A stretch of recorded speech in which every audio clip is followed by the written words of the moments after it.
Sir, ABG interpretation कैसे करते हैं? ये क्वेश्चन फ्रीक्वेंटली मुझे स्टूडेंट और जूनियर डॉक्टर पूछते रहते हैं। और ऑनेस्टली बात करें तो एबीजी रिपोर्ट डिफिकल्ट तब लगता है जब उसे रैंडम वैल्यू के फॉर्म में देखते हैं।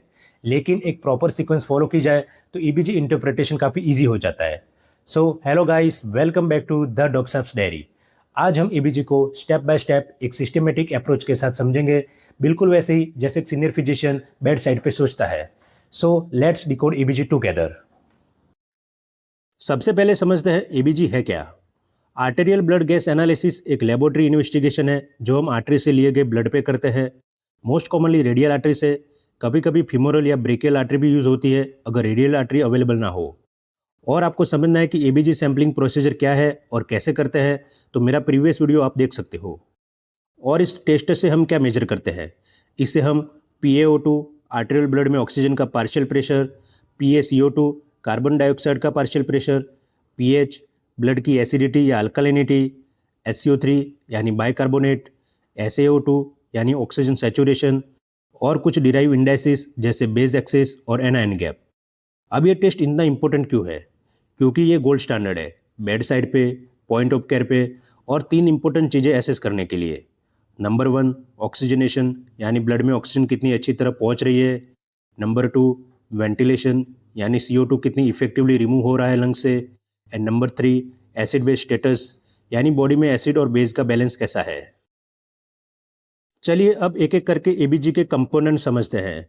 सबसे पहले पीएच, ये ब्लड की एसिडिटी या अल्कलिनिटी बताता है। दूसरा PaCO2, ये डिजोल्व कार्बन डाइऑक्साइड का पार्शियल प्रेशर है और इसे हम रेस्पिरेटरी कंपोनेंट कहते हैं क्योंकि लंग्स इसको कंट्रोल करते हैं। तीसरा PaO2, ये डिजोल्व ऑक्सीजन का पार्शियल प्रेशर है जो ऑक्सीजनेशन बताता है।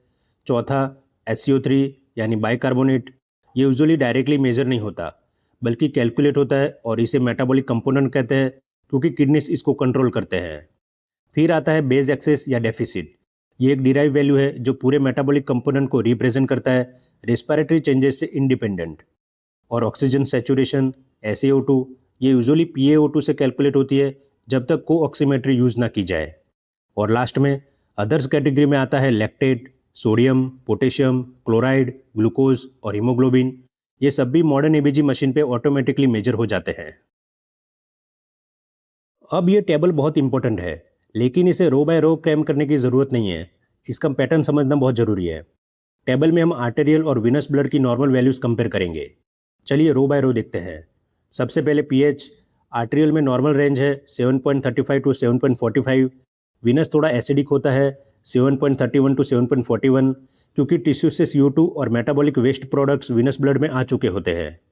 देन PaCO2 आर्टेरियल में 35 टू 45 mm मर्क्यूरी, विनस में थोड़ा ज़्यादा 41 टू 51 mm मर्क्यूरी, क्योंकि विनस ब्लड टिश्यू से CO2 लेके वापस आ रहा होता है। देन PaO2, ये सबसे ज़्यादा डिफरेंस दिखाता है। आर्टेरियल में 80 टू 100 mm मर्क्यूरी, लेकिन विनस में सिर्फ 30 टू 50 mm मर्क्यूरी, क्योंकि टिश्यू ने ऑलरेडी ऑक्सीजन कंज्यूम कर ली होती है।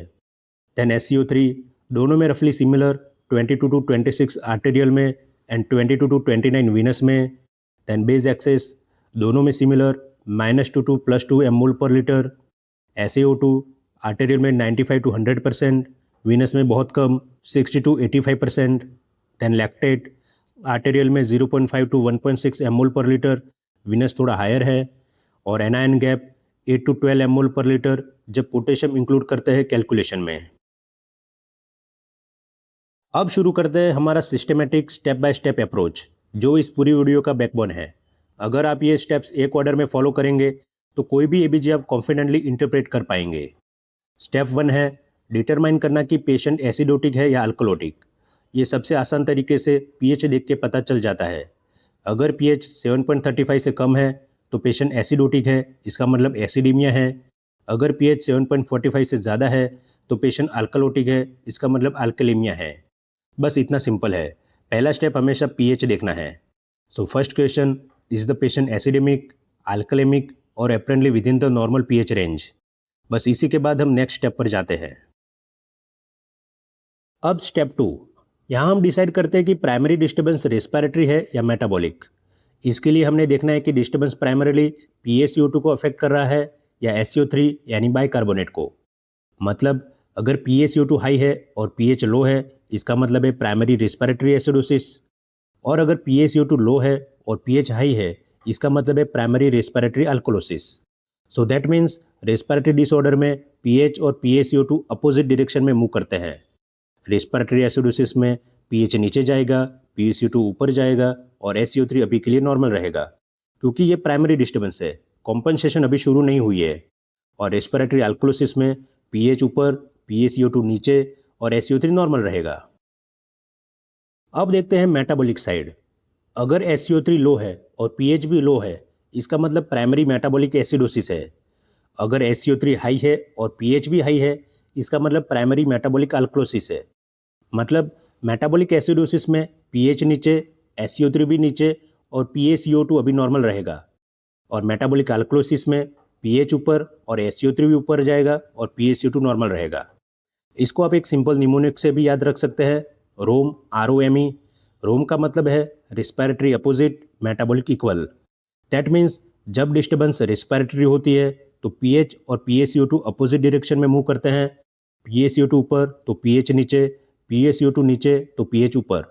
जब डिस्टर्बेंस मेटाबॉलिक होती है तो pH और SO3 सेम डायरेक्शन में मूव करते हैं, दोनों ऊपर या दोनों नीचे। अब कुछ सिंपल एग्जाम्पल से इन कॉन्सेप्ट को समझते हैं। फर्स्ट एग्जाम्पल, pH 7.25, PaCO2 40 और SO3 14 है। इसमें pH लो है और बाइकार्बोनेट भी लो है, सेम डायरेक्शन में, सो this is metabolic acidosis. In second example, pH 7.52, PaCO2 28 और SO3 24 है। इसमें pH हाई है और PaCO2 लो है, so this is suggest respiratory alkalosis. In third example, pH 7.28 है, PaCO2 60 और SO3 24 है। इसमें pH लो है और PaCO2 हाई है, opposite direction, so this suggest respiratory acidosis.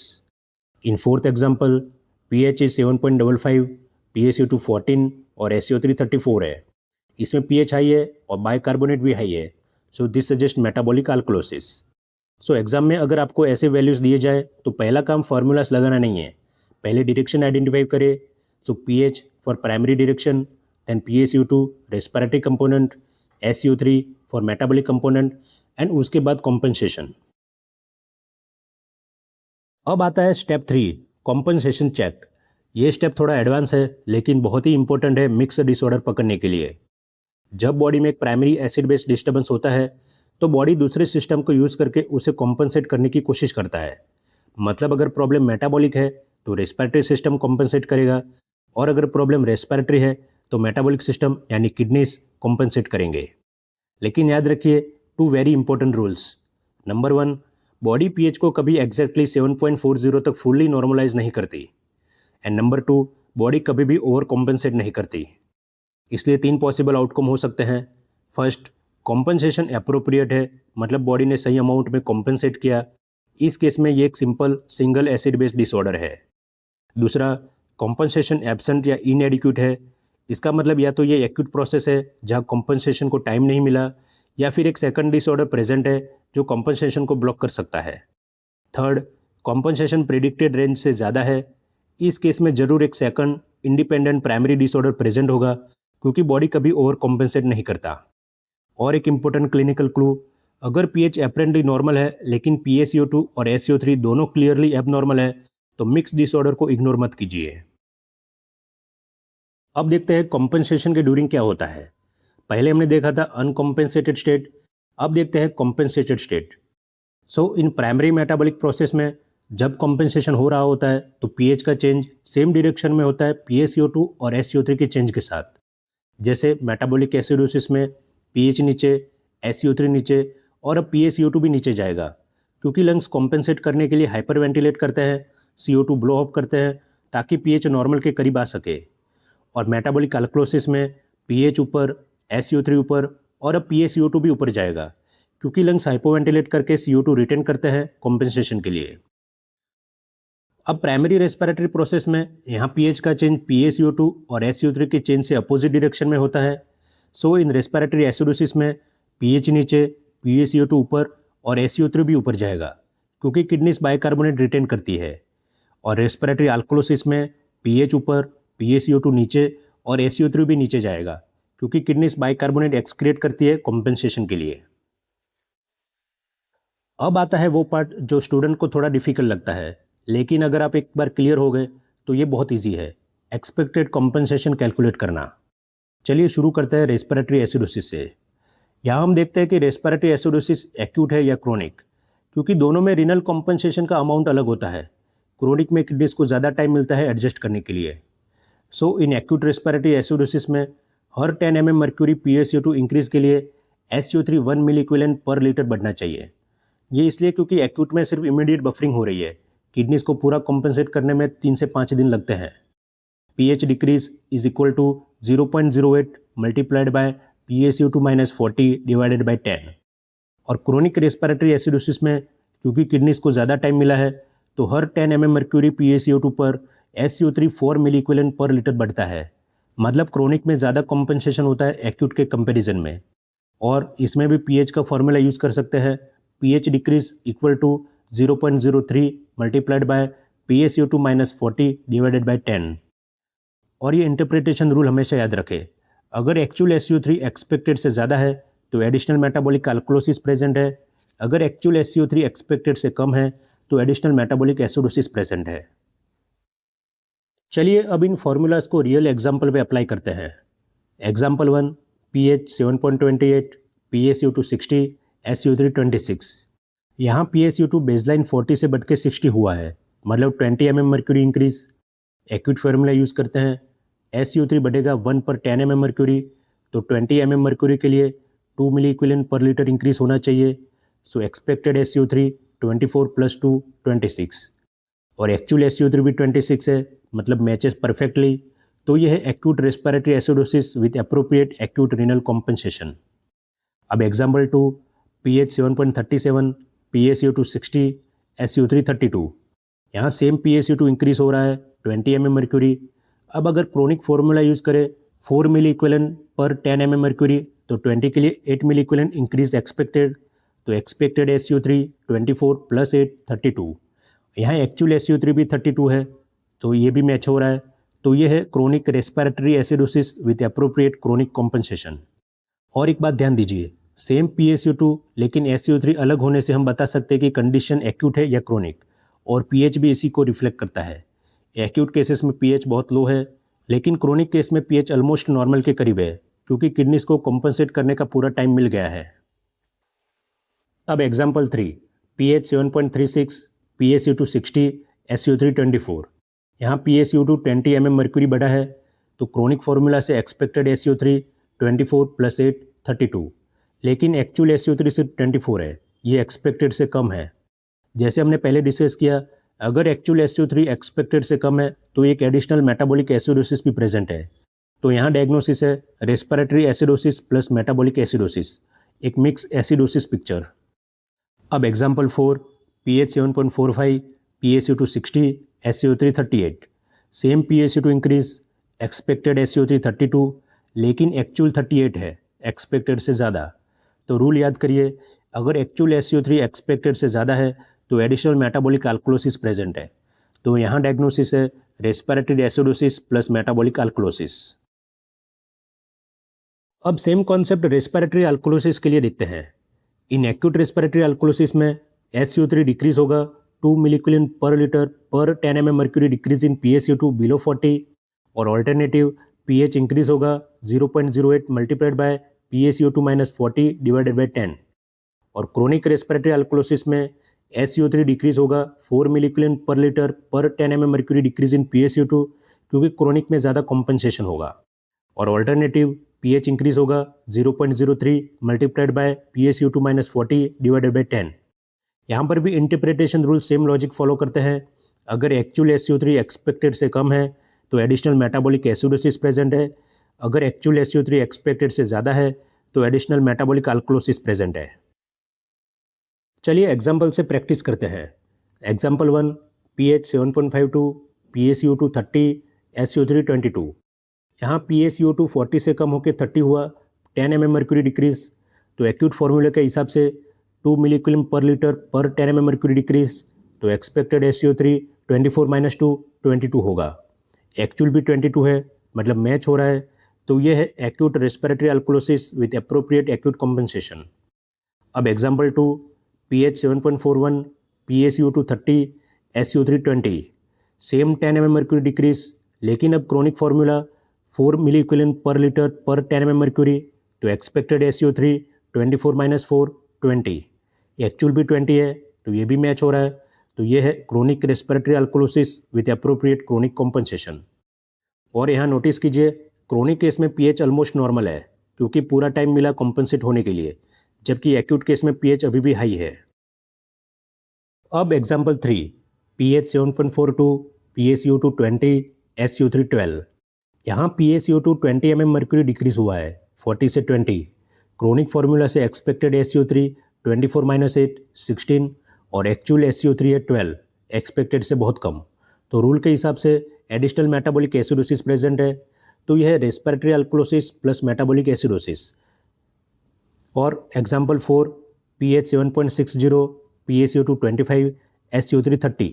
लेकिन यहाँ एक इंटरेस्टिंग चीज़ है, इस केस में हमें कॉम्पनसेशन फॉर्मूला कैलकुलेट करने की भी ज़रूरत नहीं है। क्यों? क्योंकि लॉजिक सिंपल है, रेस्पिरेटरी अल्कोलोसिस में कॉम्पनसेशन के थ्रू SO3 को डिक्रीज होना चाहिए, लेकिन यहाँ SO3 इंक्रीज है 30, जो नॉर्मल से भी ऊपर है। ये डायरेक्टली एक एडिशनल मेटाबॉलिक अल्कोलोसिस का सिग्नल है। तो ये है रेस्पिरेटरी अल्कोलोसिस प्लस मेटाबॉलिक अल्कोलोसिस। अब हम शिफ्ट करते हैं मेटाबॉलिक डिसऑर्डर के कॉम्पनसेशन फॉर्मूला पे। यहाँ लंग्स कॉम्पनसेट करते हैं PaCO2 को एडजस्ट करके। फर्स्ट, मेटाबॉलिक एसिडोसिस के लिए सबसे फेमस और मोस्ट आस्क्ड फॉर्मूला है विंटर्स फॉर्मूला। इसमें expected PaCO2 equals 1.5 multiplied by SO3 + 8 ± 2।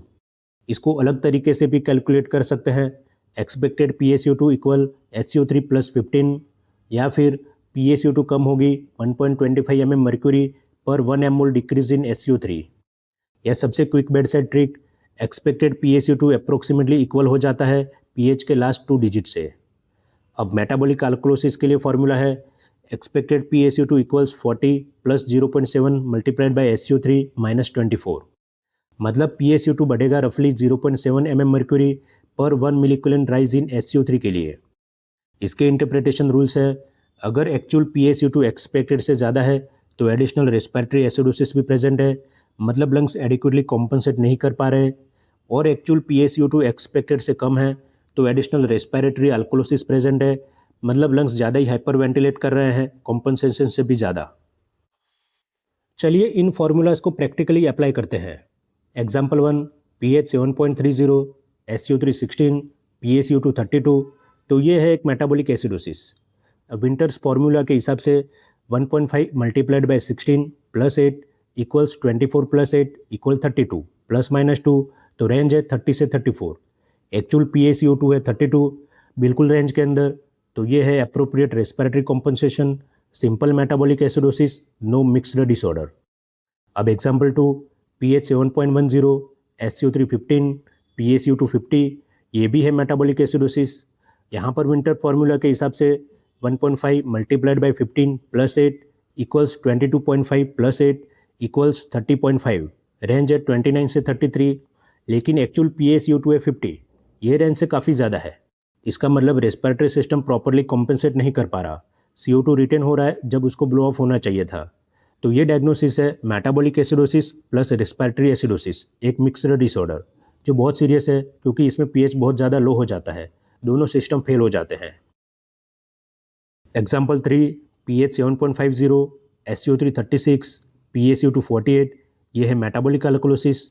अब इसके फॉर्मूला के हिसाब से expected PaCO2 equals 40 + 0.7 multiplied by 36 - 24 equals 40 + 8.4 equals 48.4।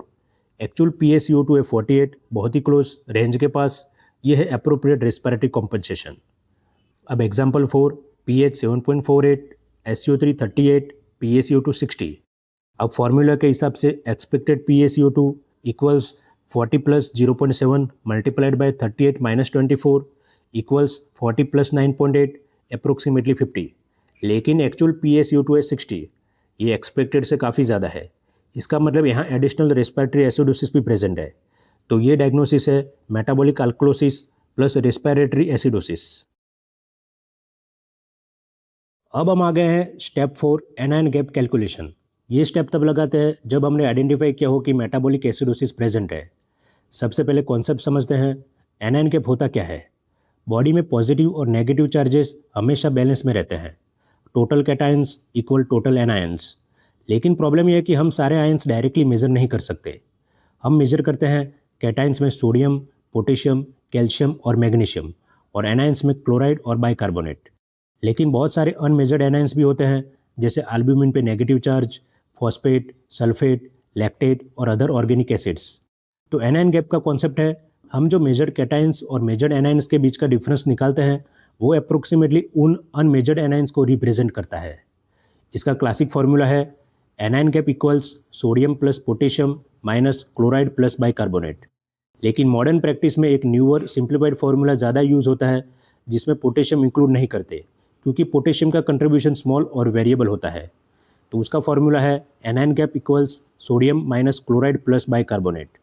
Normal anion gap है रफली 8 to 12 मिलीक्यूलन पर लीटर, लेकिन लैब से लैब थोड़ा वेरी कर सकता है। लेकिन एक बहुत इंपॉर्टेंट करेक्शन फैक्टर है जो अक्सर एग्जाम में भी पूछा जाता है और क्लिनिकली भी क्रुशियल है, एल्ब्यूमिन करेक्शन। देखिए, एल्ब्यूमिन ही बॉडी का सबसे प्रिंसिपल अनमेजर्ड एनायन है। तो अगर पेशेंट का एल्ब्यूमिन एबनॉर्मल है, स्पेशली अगर लो है, जैसे माल नूरिश या क्रिटिकली इल पेशेंट में होता है, तो calculated anion gap falsely low दिखेगा। इसलिए करेक्शन फॉर्मूला यूज़ करते हैं। Corrected anion gap equals measured anion gap plus 2.5 multiplied by 4 minus measured albumin in gram per deciliter. मतलब जितना एल्ब्यूमिन नॉर्मल से कम होगा उतना ही हम एनायन गैप में ऐड करेंगे, ताकि ट्रू पिक्चर समझ सके। अब एक और important concept, urinary anion gap या यूएजी। ये तब यूज़ करते हैं जब हमें normal anion gap metabolic acidosis यानी नगमा मिला हो, और हम ये डिस्टिंग्विश करना चाहते हैं कि कोज रीनल है या एक्स्ट्रा रीनल। यूएजी नॉर्मली पॉजिटिव होता है, रफली +30 to +50 mmol पर लीटर। इसका फॉर्मूला है यूएजी equals urine sodium plus urine potassium minus urine chloride. अब मेटाबॉलिक एसिडोसिस को ब्रॉडली दो ग्रुप्स में डिवाइड करते हैं। First, elevated anion gap. ये सजेस्ट करता है कि मेटाबॉलिक एसिडोसिस के साथ कोई सर्कुलेटिंग अनमेजर्ड एनायन प्रेजेंट है, मतलब कोई एसिड बॉडी में एक्यूमुलेट हो रहा है जो हम डायरेक्टली मेजर नहीं कर पाते। यूजुअली मिलता है कुछ स्पेसिफिक फॉर्म के मेटाबॉलिक एसिडोसिस में। Second, normal anion gap. इसका मतलब है कि SCO3 तो कम हो रहा है, लेकिन कोई नया एसिड एक्यूमुलेट नहीं हो रहा। इंस्टेड बाइकार्बोनेट डायरेक्टली लूज हो रहा है या क्लोराइड रिटेन हो रहा है। ये रीनल या नॉन रीनल कोजेस दोनों से हो सकता है। चलिए एनायन गैप कैलकुलेशन प्रैक्टिकली देखते हैं। Example 1, pH 7.30, PaCO2 30, SCO3 15, sodium 140 and chloride 125। तो यहाँ एनायन गैप फार्मूला के हिसाब से 140 minus 125 plus 15 equals 140 minus 140 equals 0। ये नॉर्मल या नॉर्मल रेंज से भी कम है, तो ये है एक normal anion gap metabolic acidosis, जिसे हम हाइपरक्लोरेमिक मेटाबॉलिक एसिडोसिस भी कहते हैं। देखिए यहाँ पर कैसे क्लोराइड हाई है जो कॉम्पनसेट कर रहा है गिरते हुए SCO3 को। Example 2, pH 7.18, PaCO2 24, SCO3 10, sodium 140 and chloride 100। तो यहाँ एनायन गैप फार्मूला के हिसाब से 140 minus 100 plus 10 equals 140 minus 110 equals 30। ये क्लियरली एलिवेटेड है, नॉर्मल रेंज से भी बहुत ज़्यादा। तो ये है एक high anion gap metabolic acidosis. यहाँ आप नोटिस कीजिए, दोनों एग्जाम्पल में SCO3 लो है, लेकिन क्लोराइड का लेवल कम्प्लीटली डिफरेंट डायग्नोसिस बताता है। पहले में क्लोराइड हाई है, दूसरे में क्लोराइड नॉर्मल है, क्योंकि वहाँ कोई अनमेजर्ड एसिड एक्यूमुलेट हो रहा है। अब आता है हमारा मोस्ट एडवांस और most powerful step, step 5, delta gap और डेल्टा रेशियो। ये तब यूज़ करते हैं जब हमें elevated anion gap metabolic acidosis यानी हगमा मिल चुका हो, और हम देखना चाहते हैं कि इसके साथ कोई हिडन एडिशनल डिसऑर्डर भी छुपा हुआ है। Normal reference range for delta gap है -6 से +6 mmol पर litre.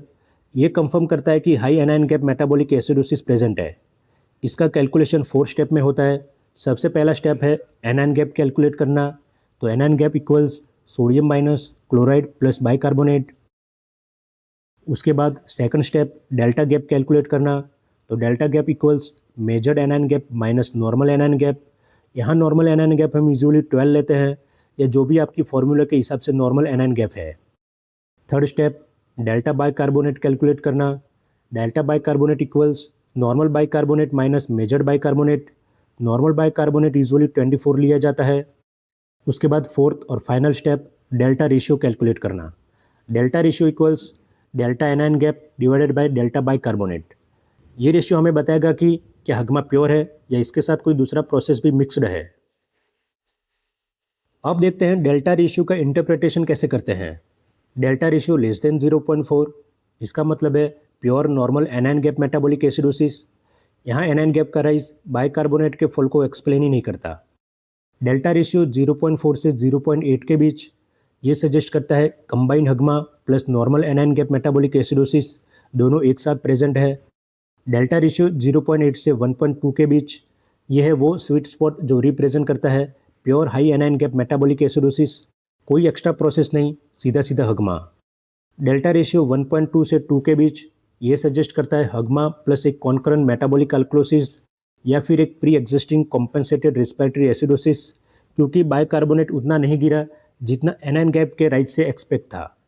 Delta ratio more than 2, ये स्ट्रांगली सजेस्ट करता है कि या तो कॉन्करेंट मेटाबॉलिक अल्कलोसिस प्रेजेंट है या फिर पहले से ही इलेवेटेड बाइकार्बोनेट था, जैसे chronic respiratory acidosis with renal compensation.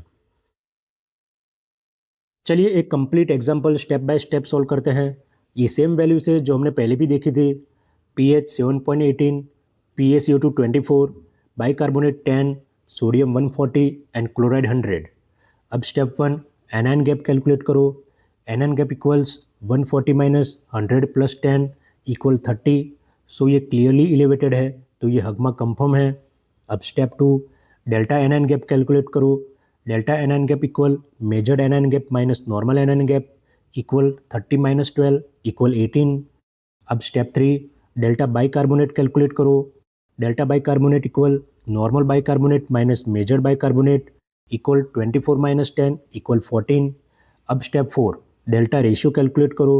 Delta ratio equal delta anion gap minus delta bicarbonate equal 18 divided by 14 equal 1.2। So interpretation, delta ratio 1.2, ये 0.8 से 1.2 के बीच में है, तो टेबल के हिसाब से ये pure high anion gap metabolic acidosis है। अब हम मूव करते हैं वीडियो के दूसरे मेजर सेक्शन में, जहां हम हर एसिड बेस डिसऑर्डर के डिटेल कोजेस कवर करेंगे। ये सेक्शन आपकी डिफरेंशियल डायग्नोसिस बनाने में बहुत काम आएगा। शुरू करते हैं रेस्पिरेटरी एसिडोसिस से। रेस्पिरेटरी एसिडोसिस का फंडामेंटल रीजन है हाइपोवेंटिलेशन, मतलब CO2 का एडिक्वेटली एलिमिनेशन ना होना। कोजेस को हम दो ब्रॉड कैटेगरीज में डिवाइड कर सकते हैं। पहला CNS डिप्रेशन, ओपियोइड, सेडेटिव या एनेस्थेटिक ओवरडोज, बहुत ही common cause specially post operative या ड्रग ओवरडोज पेशेंट में। Stroke, specifically brain stem involvement, head injury और raised intracranial pressure, central sleep apnea और ओबेसिटी हाइपोवेंटिलेशन सिंड्रोम। दूसरा neuromuscular causes, Guillain Barre syndrome, जहां ascending paralysis respiratory muscle तक पहुंच सकता है। Myasthenia gravis, ALS, muscular dystrophies, phrenic nerve injury, critical illness polyneuropathy या myopathy जो प्रोलॉन्ग ICU स्टे के बाद होता है।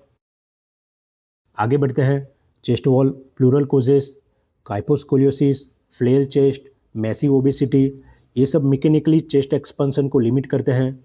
Large pleural effusion, pneumothorax, lung expansion compromise हो जाता है। एयरवे पेरेन्काइमल कोजेस जैसे COPD exacerbation is the most common cause overall. Severe asthma exacerbation, upper airway obstruction, laryngospasm, end stage restrictive lung disease. और last iatrogenic cause, मतलब हमारी treatment से होना, जैसे इनएडिक्वेट मैकेनिकल वेंटिलेशन सेटिंग्स, जैसे अगर वेंटिलेटर पे मिनट वेंटिलेशन कम सेट किया गया हो। अब देखते हैं रेस्पिरेटरी अल्कोलोसिस के कोजेस। एंजाइटी, पैनिक अटैक्स और पेन, ये सबसे मोस्ट कॉमन कोज है क्लिनिकल प्रैक्टिस में। बाकी कोजेस देखते हैं। हाइपोक्सेमिया, चाहे किसी भी कोज से हो, बॉडी कॉम्पेंसेटरी हाइपरवेंटिलेट करती है। प्रेगनेंसी, ये एक्चुअली फिजियोलॉजिकल है, प्रोजेस्टेरॉन मिनट वेंटिलेशन बढ़ाता है। हाई एल्टीट्यूड, पल्मोनरी एम्बोलिज्म, बहुत इंपॉर्टेंट कोज, हमेशा रूल आउट करना जरूरी है acute breathlessness with respiratory alkalosis में। सैलिसाइलिक टॉक्सिसिटी अर्ली फेज में, क्योंकि एस्पिरिन डायरेक्टली रेस्पिरेटरी सेंटर को स्टिमुलेट करता है। सेप्सिस अर्ली फेज में भी रेस्पिरेटरी अल्कोलोसिस कॉमन है। CNS लीजन्स जैसे pontine lesions, hepatic encephalopathy, mechanical over ventilation अगर वेंटिलेटर सेटिंग ज़्यादा एग्रेसिव है, and fever.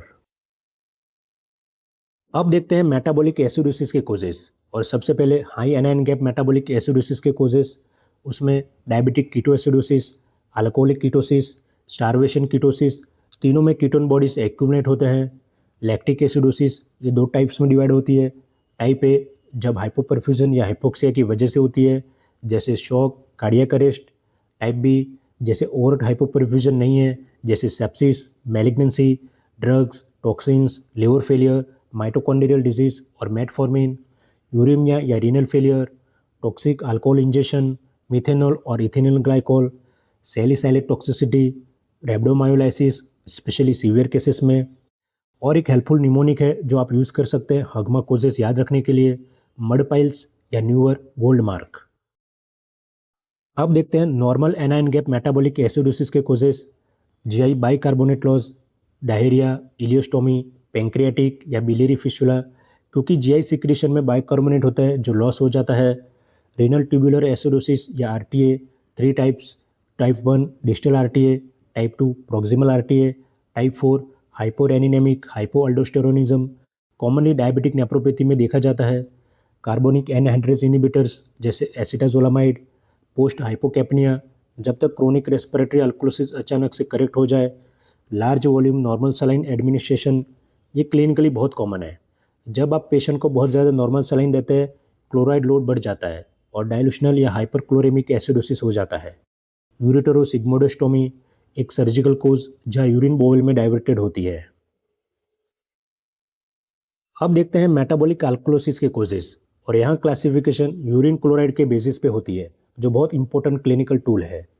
Chloride resistant type, जहाँ urine chloride 20 mol per litre से ज़्यादा होता है, उसमें प्राइमरी हाइपर अल्डोस्टेरोनिज्म या Conn syndrome, Cushing syndrome, exogenous steroids, Bartter syndrome, Gitelman syndrome जो जेनेटिक ट्यूबुलर डिसऑर्डर है, severe hypokalemia, ongoing active diuretic use, liquorice injection, milk alkali syndrome and massive blood transfusion. Then chloride responsive type, जहाँ urine chloride 20 mol per litre से कम होता है, उसमें vomiting या nasogastric suction सबसे common cause, HCL का direct loss होता है। डाययूरेटिक यूज़, लेकिन यहाँ प्रायर इफेक्ट है, अब पेशेंट वॉल्यूम डिप्लेटेड हो चुका है। पोस्ट हाइपरकैप्निया जिसे कॉन्ट्रैक्शन अल्कोलोसिस भी कहते हैं, एंड विलियस एडेनोमा एंड कॉन्जेनिटल क्लोरिडोरिया। दोस्तों, अब तक हमने पूरा एसिड बेस स्टेटस कवर किया। अब हम मूव करते हैं वीडियो के थर्ड मेजर सेक्शन में, बियॉन्ड एसिड बेस, मतलब एबीजी रिपोर्ट हमें और भी क्या क्या इंपॉर्टेंट इंफॉर्मेशन देती है। शुरू करते हैं ऑक्सीजनेशन स्टेटस से। सबसे पहले PaO2।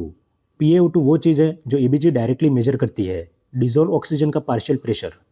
इसके ग्रेडिंग है 80 to 100 mm mercury normal, 60 to 79 mm mercury mild hypoxaemia, 40 to 59 mm mercury moderate hypoxaemia and less than 40 mm mercury मतलब सीवियर हाइपोक्सीमिया।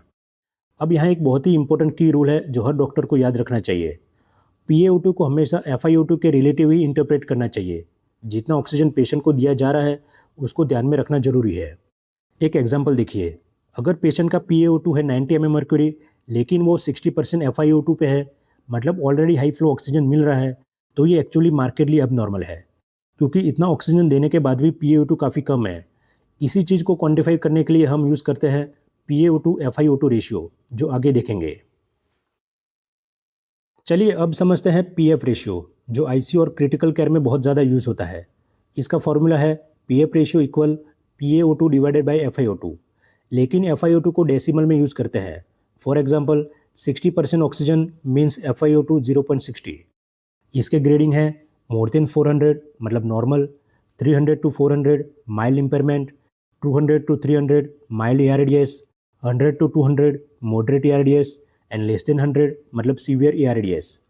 ये सिंगल नंबर बहुत पावरफुल है, क्योंकि इससे हम ऑक्सीजनेशन ट्रेंड ट्रैक कर सकते हैं, चाहे पेशेंट को कितना भी ऑक्सीजन दिया जा रहा हो।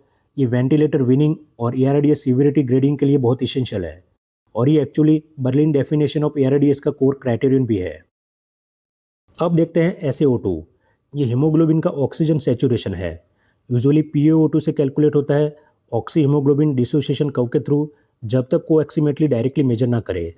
इसके ग्रेडिंग है more than 95% normal, 90 to 94% mild hypoxaemia, 75 to 89% moderate hypoxaemia and less than 75% severe hypoxaemia. अब एक और बहुत इंपॉर्टेंट कॉन्सेप्ट, ए ग्रेडियंट या एल्वोलर आर्टेरियल ग्रेडियंट। ये मेजर करता है कि ऑक्सीजन एल्वोलाई से ब्लड में कितनी इफिशिएंटली मूव करता है। कैलकुलेशन 2 स्टेप्स में होता है। स्टेप 1, एल्वोलर PaO2 कैलकुलेट करो। PaO2 अप्रोक्सीमेटली इक्वल है 150 minus PaCO2 divided by 0.8। Step 2, alveolar arterial gradient निकालो। A gradient equal to PaO2 calculated alveolar minus PaO2 measure arterial. अब इसके यूजेस क्या है? नंबर 1, ये डिस्टिंग्विश करता है हाइपोवेंटिलेशन को गैस एक्सचेंज डिफेक्ट से। अगर हाइपोक्सीमिया सिर्फ हाइपोवेंटिलेशन की वजह से है, ए ग्रेडियंट नॉर्मल रहेगा। अगर गैस एक्सचेंज डिफेक्ट है जैसे न्यूमोनिया, पल्मोनरी एडिमा, ए ग्रेडियंट इंक्रीज होगा। नंबर 2, ये हेल्प करता है वेंटिलेशन परफ्यूजन मिसमैच और शंट डायग्नोसिस करने में। नॉर्मल ए ग्रेडियंट अप्रोक्सीमेटली होती है एज डिवाइडेड बाई 4 + 4। कुछ बुक्स में एज डिवाइडेड बाई 2 + 4 भी लिखा होता है। जनरली यंग हेल्थी एडल्ट्स में रूम एयर पे ये 10 to 15 mm मर्क्यूरी से कम होती है। अब एक और एडवांस लेकिन बहुत ही important clinical topic, co-oximetry. Regular ABG PaO2 और कैलकुलेटेड SaO2 देता है, लेकिन कोएक्सीमेट्री हीमोग्लोबिन के डिफरेंट फॉर्म्स को डायरेक्टली मेजर करती है और ये 2 एबनॉर्मल फॉर्म्स एग्जाम में और इमरजेंसी में बहुत क्रिटिकल होते हैं। फर्स्ट, कार्बोक्सी हीमोग्लोबिन या COHB। इसका नॉर्मल लेवल है अराउंड 2% नॉन स्मोकर में, और स्मोकर में ये अप टू 10% तक हो सकता है। ये कार्बन मोनोऑक्साइड पॉइजनिंग में एलिवेटेड होता है, जैसे fire victims, faulty gas heater के एक्सपोजर में। लेकिन यहाँ एक डेंजरस ट्रैप है। स्टैंडर्ड पल्स ऑक्सीमेट्री जो आप SpO2 मॉनिटर पे देखते हैं, कार्बन मोनोऑक्साइड पॉइजनिंग को डिटेक्ट नहीं कर सकती। मशीन कार्बोक्सी हीमोग्लोबिन को गलती से ऑक्सी हीमोग्लोबिन समझ लेती है और एक फॉल्सली नॉर्मल या हाई SpO2 दिखाती है, जबकि पेशेंट एक्चुअली सीवियरली हाइपोक्सिक है। ये क्लासिक एग्जाम्पल और क्लिनिकल ट्रैप है। नेक्स्ट, मीथ हीमोग्लोबिन या MET-HB। इसका normal level less than 1 to 2% होता है। ये एलिवेटेड होता है कुछ स्पेसिफिक ड्रग्स और टॉक्सिन से, जैसे डेप्सोन, बेंजोकेन और other topical local anesthetics, nitrides और कुछ anti malarials. Meth haemoglobin oxygen carry नहीं कर सकता, इसलिए टिश्यू हाइपोक्सिया होता है डिस्पाइट नॉर्मल PaO2। यहाँ भी एक ट्रैप है। पल्स ऑक्सीमेट्री क्लासिकली फॉल्सली प्लेटिव हो जाती है नियर 85%, चाहे ट्रू सैचुरेशन कुछ भी हो। अब देखते हैं लैक्टेट, एक बहुत ही frequently used marker for sepsis and shock management में। इसके ग्रेडिंग है 2 mol पर लीटर से कम नॉर्मल है, 2 to 4 ml per litre mild elevation है। अर्ली हाइपोपरफ्यूजन, सेप्सिस या नॉन हाइपोक्सिक कोजेस हो सकता है। 4 से ज़्यादा सिग्निफिकेंट है।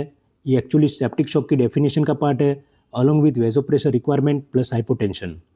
अब याद करिए जो हमने पहले भी डिस्कस किया था, टाइप ए और टाइप बी लैक्टिक एसिडोसिस।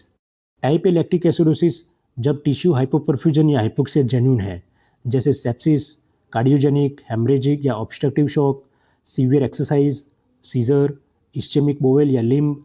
अब टाइप बी लैक्टिक एसिडोसिस जब ओवर हाइपोपरफ्यूजन नहीं है बट लैक्टेट फिर भी बढ़ जाता है, जैसे इन metformin accumulation, specially renal impairment में, cyanide toxicity, haematologic malignancy, thiamine deficiency, liver failure, propylene glycol, high dose epinephrine infusions, NRTIs, anti retroviral drugs. अब एक और बहुत प्रैक्टिकल सेक्शन, इलेक्ट्रोलाइट्स जो EBG पैनल पे मिलते हैं। Modern point of care EBG analysers usually sodium, potassium, chloride और ionised calcium तुरंत दे देते हैं। ये बेड साइड डिसीजन मेकिंग में बहुत हेल्पफुल होता है, सेंट्रल लैब का वेट करने की ज़रूरत नहीं होती। चलिए हर इलेक्ट्रोलाइट को डिस्कस करते हैं। पोटेशियम, पोटेशियम का रोल क्रिटिकल है 3 सिनारियोस में। फर्स्ट, DKA में, जहाँ इंसुलिन थेरापी से पोटेशियम रैपिडली गिरता है, इसलिए क्लोज मॉनिटरिंग के लिए ज़रूरी है। सेकंड, एसिडोसिस में, जहाँ ट्रांससेलुलर शिफ्ट मेजर पोटेशियम को बढ़ाता है, चाहे total body potassium actually depleted हो। एंड थर्ड, हेमोलाइज सैंपल में, जहाँ पोटेशियम फॉल्सली हाई आ सकता है। आयोनाइज कैल्शियम, ये कैल्शियम का फिजियोलॉजिकली एक्टिव फ्रैक्शन है, टोटल सीरम कैल्शियम से डिफरेंट, जिसमें एल्ब्यूमिन बाउंड कैल्शियम भी शामिल होता है। अल्कलोसिस में एल्ब्यूमिन की कैल्शियम के साथ एफिनिटी बढ़ जाती है, जिससे आयोनाइज कैल्शियम गिर जाता है, चाहे टोटल कैल्शियम अनचेंज हो। यही वजह है कि अल्कोहलिक पेशेंट में टिटेनिंग या पेरिस्थेसिस देखने को मिलते हैं। आयोनाइज कैल्शियम इंपॉर्टेंट है मैसिव ट्रांसफ्यूजन में भी, क्योंकि ब्लड प्रोडक्ट में साइट्रेट होता है जो कैल्शियम को चिलेट कर देता है। सोडियम और क्लोराइड ये एनायन गैप कैलकुलेट करने के लिए ज़रूरी होते हैं और हाइपरक्लोरेमिक स्टेट एसेस करने के लिए भी, जैसे लार्ज वॉल्यूम सलाइन रिसस्किटेशन के बाद। अब देखते हैं बेस एक्सिस। ये एक कॉन्सेप्ट है जो ट्रॉमा और क्रिटिकल केयर में बहुत इंपॉर्टेंट है। डेफिनेशन थोड़ी टेक्निकल है, लेकिन सिंपल भाषा में समझे तो बेस एक्सिस वो अमाउंट है स्ट्रॉन्ग एसिड या बेस का जो 1 लीटर ब्लड को वापस पीएच 7.40 पे लाने के लिए चाहिए, PaCO2 को 40 mm मर्क्यूरी पे फिक्स रखते हुए। मतलब ये मैथमेटिकली रेस्पिरेटरी कंपोनेंट को हटा देता है और सिर्फ प्योर मेटाबॉलिक डीअरेंजमेंट को आइसोलेट करता है। नॉर्मल रेंज है -2 टू +2 मिली इक्विवेलेंट पर लीटर। नेगेटिव बेस एक्सेस, जिसे बेस डेफिसिट भी कहते हैं, मतलब metabolic acidosis. Positive base excess मतलब मेटाबॉलिक अल्कोलोसिस। एक टेक्निकल रिफाइनमेंट है स्टैंडर्ड बेस एक्सेस। ये हीमोग्लोबिन के बफरिंग इफेक्ट को बेटर अकाउंट करता है और मॉडर्न ब्लड गैस एनालाइजर में जनरली प्रिफर्ड है। अब एक बहुत important clinical point, base excess trauma और क्रिटिकल केयर रिसस्किटेशन में टिश्यू हाइपोपरफ्यूजन सिविरिटी और रिसस्किटेशन एडिक्वेसी का मार्कर होता है। ट्रोमा लिटरेचर में एक स्पेसिफिक नंबर याद रखिए। अगर प्रेजेंटेशन पे बेस डेफिसिट -6 मिलीकुलम पर लीटर से वर्स है तो ये इंक्रीज ट्रांसफ्यूजन रिक्वायरमेंट और इंक्रीज मोर्टालिटी से एसोसिएटेड है। अब लास्ट पैरामीटर देखते हैं जो एबीजी एनालाइजर डायरेक्टली दे सकता है, हीमोग्लोबिन और हीमेटोक्रिट। बहुत से ब्लड गैस एनालाइजर हीमोग्लोबिन और हीमेटोक्रिट डायरेक्टली सेम सैंपल पे रिपोर्ट कर देते हैं। इसे हम तुरंत कैलकुलेट कर सकते हैं आर्टेरियल ऑक्सीजन कंटेंट, जिसे CaO2 भी बोलते हैं। इसका फॉर्मूला है CaO2 equal 1.34 multiplied by haemoglobin multiplied by SaO2 plus 0.003 multiplied by PaO2। इस फॉर्मूला में दो पार्ट्स है।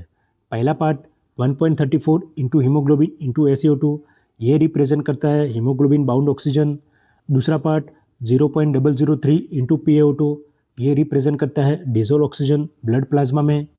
इस फॉर्मूला का सबसे इंपॉर्टेंट टीचिंग पॉइंट ये है, डिजोल्व ऑक्सीजन वाला term 0.003 into PaO2 total oxygen content में बहुत कम कंट्रीब्यूट करता है compare to haemoglobin bound oxygen. यही रीजन है कि एक सीवियरली एनीमिक पेशेंट का एबीजी परफेक्ट दिख सकता है, नॉर्मल PaO2, नॉर्मल SaO2, लेकिन फिर भी पेशेंट टिश्यू हाइपोक्सी होगा क्योंकि उसकी ऑक्सीजन कैरिंग कैपेसिटी ही इनएडिक्यूट है लो हीमोग्लोबिन की वजह से। अब तक हमने हर इंडिविजुअल कॉन्सेप्ट डिटेल में कवर किया। अब चलिए सब कुछ एक जगह कंबाइन करते हैं एक कंप्लीट फुल सिस्टमेटिक एल्गोरिदम के रूप में। स्टार्ट से हम शुरू करते हैं। पहला स्टेप 1 है इंटरनल कंसिस्टेंसी वेरीफाई करना, मतलब हेंडरसन हैचल बेल्च इक्वेशन यूज़ करके चेक करना कि रिपोर्टेड पीएच, PaCO2 और SaO3 मैथमेटिकली कंसिस्टेंट है। अगर नहीं तो लैब एरर हो सकता है। देन स्टेप 2, पीएच चेक करिए। अगर पीएच लेस देन 7.35 है, यस, तो यह है एसिडेमिया। अगर पीएच मोर देन 7.45 है, यस, तो यह है अल्कलेमिया। और अगर दोनों आंसर नो है, मतलब पीएच नॉर्मल रेंज में है, तो यहाँ एक बहुत इंपॉर्टेंट क्वेश्चन फ्लैग है। अगर पीएच नॉर्मल है फिर भी PaCO2 और SaO3 दोनों चेक करिए, कहीं हिडन मिक्स डिसऑर्डर तो नहीं है। फिर स्टेप 3, आइडेंटिफाई प्राइमरी प्रोसेस। अगर एसिडेमिया है, देखिए PaCO2 हाई है तो रेस्पिरेटरी एसिडोसिस, या SaO3 लो है तो मेटाबॉलिक एसिडोसिस। अगर अल्कलेमिया है, PaCO2 लो है तो रेस्पिरेटरी अल्कोलोसिस, या SaO3 हाई है तो metabolic alkalosis. Then step 4, appropriate compensation formula apply करिए जो हमने डिटेल में पहले डिस्कस किया है। अगर कॉम्पेंसेशन एक्सपेक्टेड रेंज के अंदर है तो ये एक सिंपल डिसऑर्डर है। अगर कॉम्पेंसेशन रेंज से बाहर है तो ये एक सेकंड प्राइमरी डिसऑर्डर प्रेजेंट है। देन स्टेप 5, अगर मेटाबॉलिक एसिडोसिस है तो कैलकुलेट करिए एल्ब्यूमिन करेक्टेड एनायन गैप। अगर इलेवेटेड है तो हगमा सर्च करो। निमोनिक्स, मड पाइल्स या कोल्ड मार्क यूज़ कर सकते हैं कोजेज याद रखने के लिए। अगर नॉर्मल है तो नगमा सर्च करो। इसके निमोनिक्स हार्डअप या यूज्ड कार्प यूज़ करिए। देन स्टेप 6, अगर हगमा प्रेजेंट है तो डेल्टा रेशियो कैलकुलेट करो। 0.4 टू 0.8 रेंज में कॉनकरेंट नगमा प्रेजेंट है, 0.8 से 1.2 रेंज में प्योर हगमा, एंड 1.2 से 2 में कॉनकरेंट मेटाबॉलिक अल्कोलोसिस प्रेजेंट है। देन स्टेप 7, ये बहुत ही इंपॉर्टेंट है और ज़्यादातर लोग इसे मिस कर देते हैं। ऑक्सीजनेशन को सेपरेटली एसेस करो, PaO2, alveolar arterial gradient, PF ratio, और अगर ज़रूरत हो तो रिस्पॉन्स टू 100% ऑक्सीजन भी देखो। और फाइनली सब कुछ एक साथ कंबाइन करके फाइनल इंटीग्रेटेड इंटरप्रिटेशन बनाओ जिसमें क्लिनिकल कॉन्टेक्स्ट भी शामिल हो, हिस्ट्री, एग्जामिनेशन और अदर लैब वैल्यूज़। और एक बहुत इंपॉर्टेंट बात याद रखिए, एबीजी इंटरप्रिटेशन कभी भी आइसोलेटेड नंबर पे बेस्ड नहीं होनी चाहिए। नंबर हमेशा पेशेंट के साथ बेड साइड पे क्लिनिकल कॉन्टेक्स्ट में इंटरप्रेट करना है। अब हम वीडियो के सबसे एक्साइटिंग पार्ट में आ गए हैं, रियल क्लिनिकल केसेस, जहां हम सब कुछ जो हमने सीखा है एक साथ अप्लाई करेंगे। केस नंबर 1, पेशेंट की वैल्यूज है pH 7.15, PaCO2 20, SCO3 7, sodium 132, chloride 95, potassium 5.2 and glucose 580 और एल्ब्यूमिन 4, मतलब नॉर्मल, कोई करेक्शन की ज़रूरत नहीं है।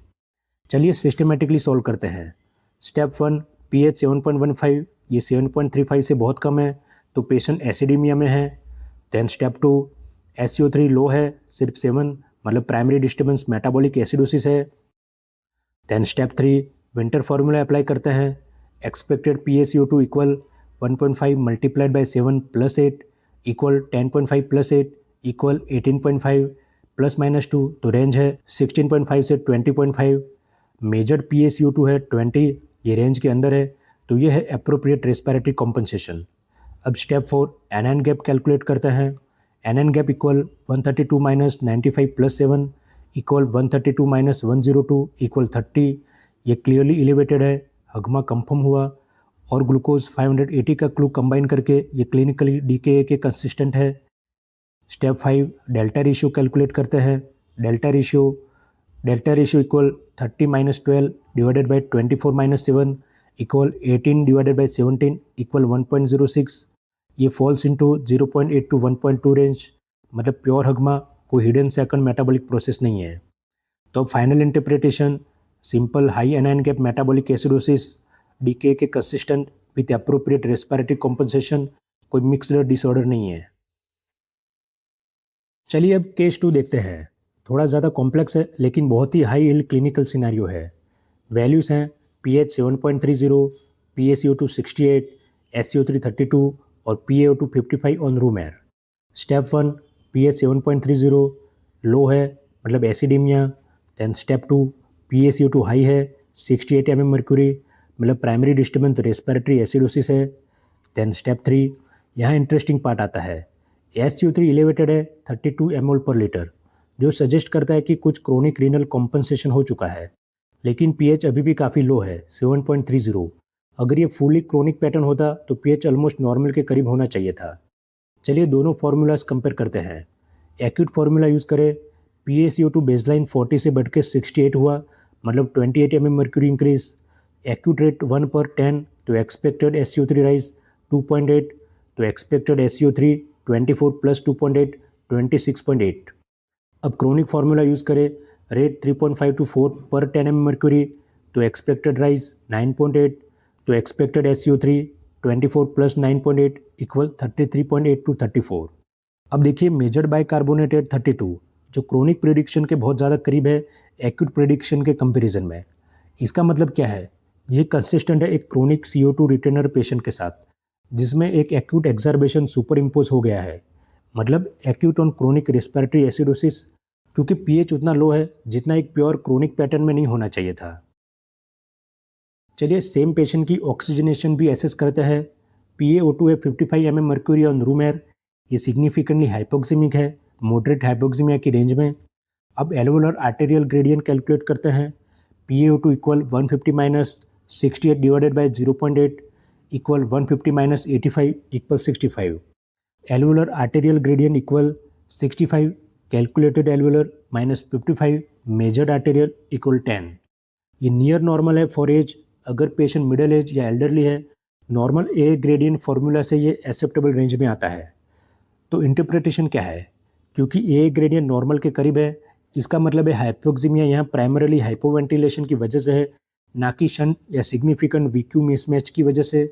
ये प्योर CO2 रिटेंशन फिजियोलॉजी के कंसिस्टेंट है, हालांकि COPD में अक्सर VQ मिसमैच का भी कंपोनेंट हो सकता है।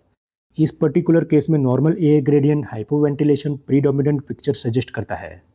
So final interpretation of this case यह है acute on chronic respiratory acidosis in COPD patient with hypoventilation driven hypoxaemia, ये क्लासिक एक्यूट एक्सर्बेशन पैटर्न। तो गाइस ये थी हमारी complete systematic journey through arterial blood gas analysis. हमने cover किया basic से लेकर एडवांस कॉन्सेप्ट जैसे डेल्टा रेशियो, ऑक्सीजनेशन इंडाइसिस और रियल क्लिनिकल केसेस तक। अगर ये वीडियो आपके लिए हेल्पफुल रहा हो चाहे आप एमबीबीएस स्टूडेंट हो, इंटर्न हो या प्रैक्टिसिंग डॉक्टर, तो प्लीज़ इस वीडियो को लाइक करिए, अपने क्लासमेट्स और कलीग के साथ शेयर करिए और द डॉक्टर्स डायरी को सब्सक्राइब करना मत भूलिए, ताकि आपको ऐसे और भी इम्पोर्टेंट मेडिकल टॉपिक्स के वीडियो मिलते रहे। अगर आपका कोई डाउट है या कोई स्पेसिफिक केस जो आप डिस्कस करना चाहते हैं, कमेंट सेक्शन में ज़रूर बताएं। आपका फीडबैक हमारे लिए बहुत मैटर करता है। Thank you so much for watching. मिलते हैं अगली वीडियो में। तब तक के लिए कीप लर्निंग, कीप प्रैक्टिसिंग।